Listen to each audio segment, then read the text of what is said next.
बळीराजा हा राज्यातील महत्त्वाचा घटक. राज्यातील शेतकरी, कष्टकरी, सर्वसामान्य जनतेचा आर्थिक आधार बळकट करणे, नैसर्गिक आपत्तीच्या काळात त्यांच्या पाठीशी ठामपणे उभे राहणे, या बाबींसाठी राज्य सरकार सकारात्मक निर्णय घेत आहे. राज्याच्या 2023-24 या अर्थसंकल्पातून शेतकरी आणि कष्टकरी यांच्यासाठी भरीव तरतूद केली आहे. राज्यातील शेतकऱ्यांच्या हितासाठी, प्रगतीसाठी राज्य शासन सदैव कार्यरत आहे. परिच्छेद कृषी विभागासह मदत आणि पुनर्वसन, पशुसंवर्धन, सहकार व पणन, जलसंपदा, जलसंधारण अशा विविध विभागांच्या माध्यमातून बळीराजाला बळकटी देण्याचे काम सुरू आहे. राज्यातील शेतकरी सुखी व समृद्ध व्हावा यासाठी राज्य शासन विविध योजना राबवत आहे.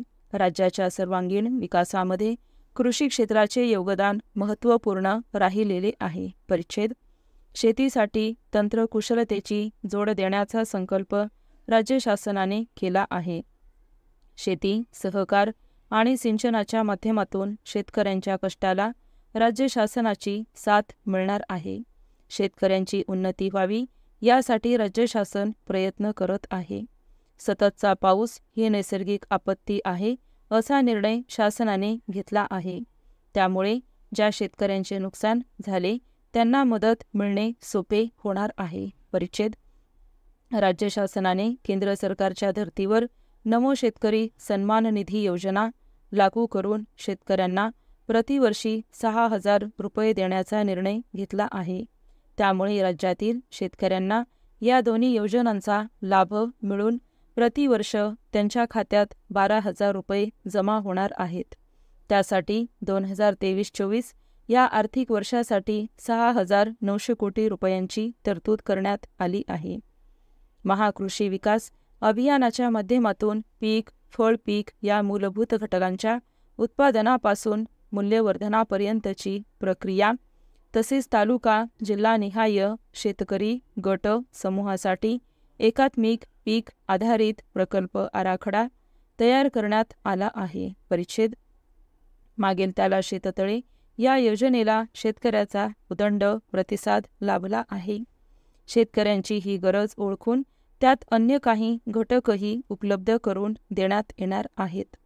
फळबागा, ठिबक सिंचन, शेडनेट, हरितगृहे, आधुनिक पेरणी यंत्रे, कॉटन श्रेडर या घटकांचाही समावेश करण्यात आला आहे. परिच्छेद प्रधानमंत्री पीक विमा योजनेअंतर्गत खरीप आणि रब्बी पिकांसाठी विमा ही योजना राबवण्यात येते.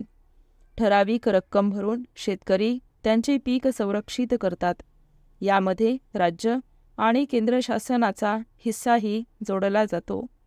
याआधी एकूण विमा रकमेच्या 2% रक्कम शेतकऱ्यांना भरावी लागत होती.